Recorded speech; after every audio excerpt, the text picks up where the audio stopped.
Uganda be bantu abalowooza nti dakiika 5 zibawaayo eri ensonga enkulu nene okusinga emyaka gy'ayina nga tewali nkyukakyuka mu ye. Kati abantu bali wano bakuwa eddakiika 3 4 essaawa emu gye wakamala wano oza okooye ddamu weekyekingi neggulo twabadde naawe oba twabadde naawe waliwo ekikyusa okuva mu ggwe kuva jjo okutuuka kati oba tekiriwo towetaaga budde bukukyusa tandika okulowooza ku bikwatako osobola okukyuka kuva wuli kubanga toli bulungi. Abatukulembera bamala emyaka 5 batukulembedde emyaka 4 muli awo mukaaba singa balowooza ku 5 ne bavaayo nga gyakamala 3 singa tebali mu Muyinza mutandika okuwaayo obudde obwenkanankana kye mwetaaga. Naye muli tukooye tugenda aluddewo so what okumusinkana kyokka nakyo kya muwendo. Bwana Lubega oli otese kakati twogera ku Uganda gye mulimu teriyo kizibu kyetaaga kukyusa nga bavubuka ba mulembe guno. Enkyukakyuka nga tugyogerako tuteekwa okutandika okuteekawo enkyukakyuka etufaanana.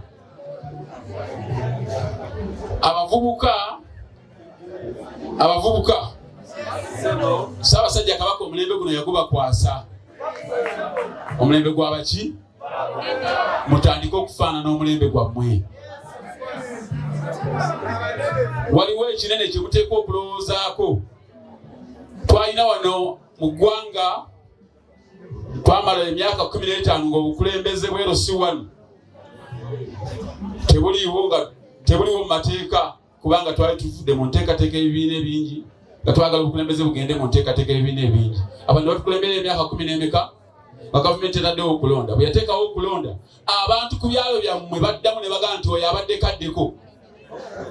Ebyo yali message nnene nnyo obukulembeze kitegeeza emyaka 15 20 bw'ogattako ne gy'abakulemberedde 15 tewali muntu yeefaananyiriza bukulembeze buli lunaku mukeera kufuluma mugenda temubirowoozangako. Ekyavaawo ne muddizaako aliko nakati akyabakalakata mutandika okulowooza kye muliko. Omuntu bakutuuzaawo emyaka 15 20 gy'olina 3 njagala kuwasa nga kyolina ekinene emyaka. Olinawo ki? Olinawo myaka. Ebyo bifumiitirizaako olowooza nti bakwasa omulembe kebera ogulina mu ngalo zo oba oyogirako bogezi tibakutukwasa. Mbasaba n'obuwombeefu ensonga eno nnene. Uganda tumaze ebbanga ddene nga tulonderera. Twagala lutu eno tulonde ebintu bibiri bya njawulo okulonda n'okulonderera. Okulonda n'okukola ki? N'okulonderera. Lutu eno mulonde. Twabadde Masaka nendaba ekifaananyi nga Buganda mu luyimba lwa Buganda mulimu ekigambo ekigamba nti ekitiibwa kya Buganda kyava dda era katulwane tukikuume. Nendaba Buganda weetuuse nga abakulembedde omulembe tebalina kusalawo tebalina kufumiitiriza bakola buli kye basanze kubanga baagala kukola ekyo kye baagala. Ebbanga limunaamala nga mukulemberwa abantu abafaananganako batyo waliwo ekigambo kye bayita engajaba mwate mujja kufuuka kirala. Tandika okulowooza kulembedde olabe oba alina gyakutwala aba talina gyakutwala emirya wooli okutuuka lw'onofuna omutuufu akulembera. Otherwise oyinza okukoowa ennyo n'otuuka n'okusaba amazzi ag'okunywa naye nga bakubuuza ovaawo olagawo naawe tomanyiyo. Naye ng'okooye ennyo yimirira wooli okutuuka ng'ofunye akutwala gy'olaga nga akutwala ku kituufu.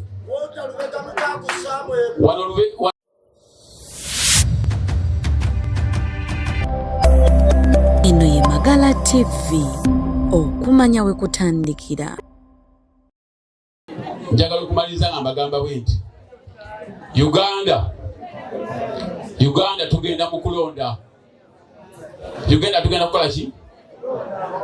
Twatandika DA. Nze ndi mukulembeze ku kaadi ya Nuupu si musango. Ndi wa Nuupu. Ekibinja ky'Abakristo enamba y'Abakristo abangi tekola misa. obungi bw'abakristo abatudde awo tekivaamu misa. Ti abakristo 10 batudde awo bakoze misa. Faaza omwe akola misa. Faaza ng'ali omu bw'ati ategeeza ekitambiro. Naye abakristo 10 nga batudde tewabaawo misa. So muleme kutya bibinja ne mulowooza nti okuŋŋaana kw'ebibinja kwa makulu okusinga ow'ensonga atudde. Mutandike okulowooza ow'ensonga atudde kubanga asobola okukulembera, asobola okukozesa ekibinja n'akitunuza gy'alaga.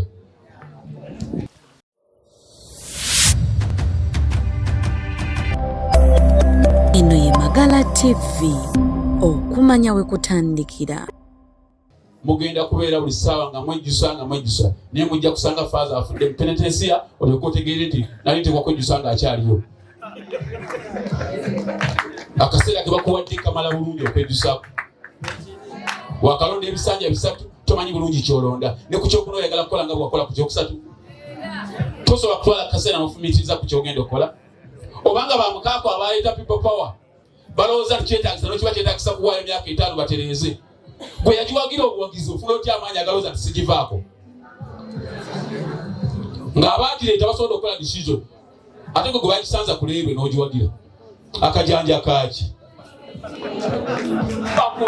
Salawo n'obuvunaanyizibwa tomala gakyamuukirira kubanga okukyamuukirira kugenda kusuula ensi eno mu matigga. Otuuke n'okulumba ow'emmundu ng'olowooza nti naawe olina ekimumumpu. Muyina essasi limu mulyeyambise bulungi. Omulabe gwe mulwana naye alina magazini namba. Bwe munaakuba okugulu ajja kwekulula kwate ne magazini agikumalewo nayo. Lye essasi lyolina likube ku mutwe agwe ne magazini ekuyambeko osobole okumalako olutalo. Mukama abakomire Ssaabasajja Kabaka.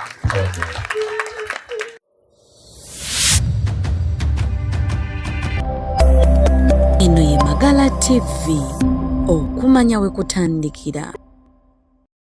Mwesibe 2 tuteekwa okuteekawo enkyukakyuka ate mu mirembe.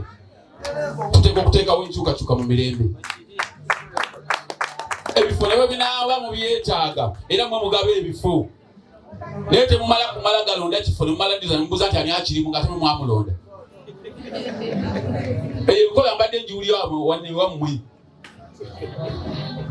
N'obuuza omukozi gwe kansala kale nze okuba twamulonda sidanga mulaba n'obuuza olwo nze wange kasito nnonda tuddamu kumbuza nti ewuwa byewali oteekwa okumbuza mu kampeni wati wabimbuuza period kyaggwa. Oteekwa okubaako by'obuuza mu kampeni ng'otonda salawo. Mbasaba bwe nti nga mmaliriza tugenda ebyebituufu. Omanyi Uganda mwagala nnyo abantu ababuulira ebisaanidde ne bagamba babuulira ebiki. Twagala babuulira bituufu kibayambeko okugeraageranya ekisaanidde. Boddamu n'okebera abakulembeze mu paalamenti erimu ebizibu mu Uganda erimu ebizibu ebifaanagana bwe biti nga abaali badde basooka okwogera ebizibu bya Uganda baali badde bawaka paalamenti abava mu Kampala mukuŋŋaanira ebizibu. Naye bw'okebera ku Hansard nga kulembera talabikangako kyasobola okukola bw'alabikira mu maaso bayambadde akakofiira nayambala n'ovulo olwakulembedde. Tandika okulowooza weetaaga kwambala ovulo oba mukulembeze. Oba oyagala mukulembeze oyo yakulemberayo mutuufu. Ku division ezo bye mbagamba mbirowooze bulungi. Mwalya wanufe waliwo ebintu baite waliwo ekitooke nakinyiika nakitembe kibuzi eyo waffe mawogola Lusakala Muvubo kyokka waliwo n'ekitooke ekyazze Katale bakiyita fiya kyefaanaanyiriza ettooke. Kati bw'okiri olowooza oli ku ttooke temuwoomeza nnyo fiya. Muli ku fiya mulya musala n'enkoko zammwe nsava njawo bategeeza waliyo amatooke kujjawo nga toli waawano oli ku fiya naawe woomya fiya. Twafuna ono twambala mwafuna ki ekyo fiya omwereere. Mutandike okumanya kika ki ekitooke kyolya ekikuwomesa fiya kiki. Watuuka dda ku mbeera ewomesa fiya ng'omwana owaawano. Njagala okubagamba bwetu mbitegeere bulungi. Mu Buganda tetwabizaawo nyimbe si lwakubanga tetuba nabikozesebwa naye tuyinza okuba nga omugenzi gwe twabiza olumbe yaleka omusika. kwe kulekawo akabanga tujja kwabya olumbe lw'omugenzi ng'ennaku z'omwezi bwe ziti. Ne tuyita olukiiko ne tusula mu lumbe ekiro ne tuyituula ensiisira ng'abakulu b'ebika okusoma ebiraamo omugenzi bye yakola ki, ne tulaba ekituufu n'ekikyamu. Mwayabizaawo olumbe ne mutuuza ensowole ku ntebe y'obukulembeze. Muteekwa okuddamu okutuula ne mutaabya lumbe luutwe. Temwabizaawo olumbe luutwe. Temwabizaawo olumbe luutwe. Kyemulabye mukitegedde abalwabizaawo birabe mu singa twalindamu ne tukuba olusiisira okuli w'ekika ne tutuula oyo si yali omusika w'ensonga zaffe. Naye enkola y'okwabizaawo ennyimba yatuleetera omusika ensowole atali wa mu kika kyaffe. Era bw'olaba byakola ne byafaana si ye musika.